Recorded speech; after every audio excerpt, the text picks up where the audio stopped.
Thank you, Mr. Speaker. Members, we all deeply value, respect, and celebrate the rights of parents. We all agree that the rights of parents are crucial, as are the rights of students. And this is a mostly good bill, but I do have serious concerns about what some of the implications are of this well-intended bill and what they might mean for some of our most vulnerable youth, LGBTQ kids. I want to share with you an important statistic. According to the Trevor Project, up to 40% of homeless youth are LGBTQ. Members, what that demonstrates is the unfortunate reality that even today, too many parents are unwilling to put their biases aside in order to provide an unconditionally safe and loving home for their child. I know it. I've seen it. I have lived it.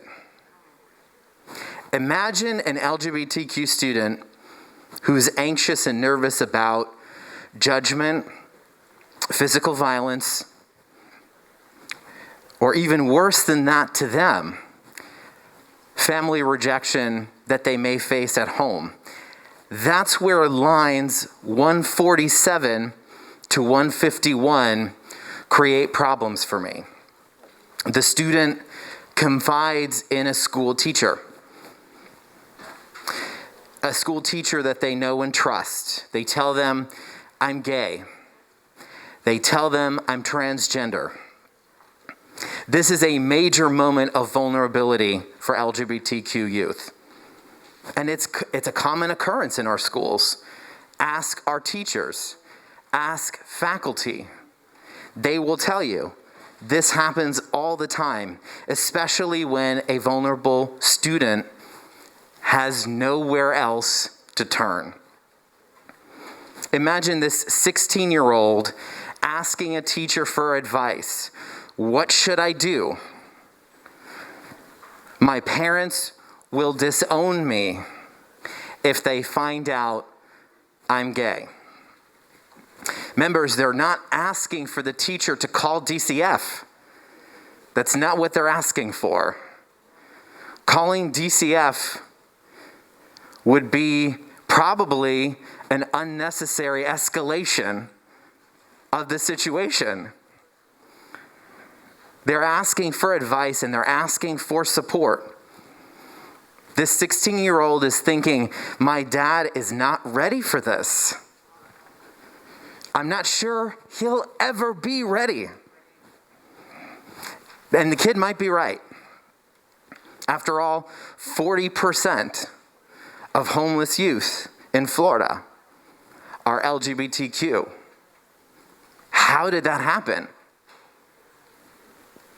Lines 147, beginning there, read, an employee of the state who encourages or attempts to encourage a minor child to withhold information from his or her parent may be subject to disciplinary action.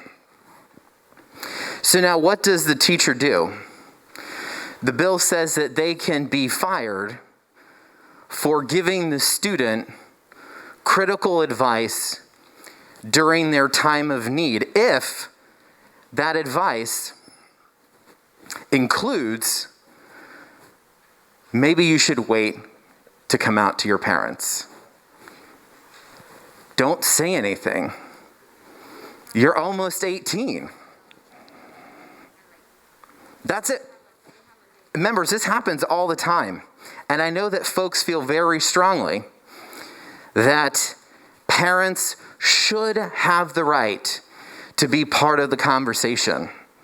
That is a reasonable position that we should all agree with. But it doesn't take into account the known and indisputable challenges facing this vulnerable youth. Families in turmoil over their child's identity. Some relationships ripped apart. I wish every LGBTQ child could feel comfortable coming out to their families knowing that they will be embraced, loved, and accepted. But unfortunately, that's not the experience of all students. Now, some school districts may interpret this or other sections of the bill to believe perhaps they are obligated to report this sensitive information to the parent. Some school districts believe they have discretion here. Some don't. We should have gotten clarification through changes and amendments to the bill that LGBTQ students would be protected. But those changes never came.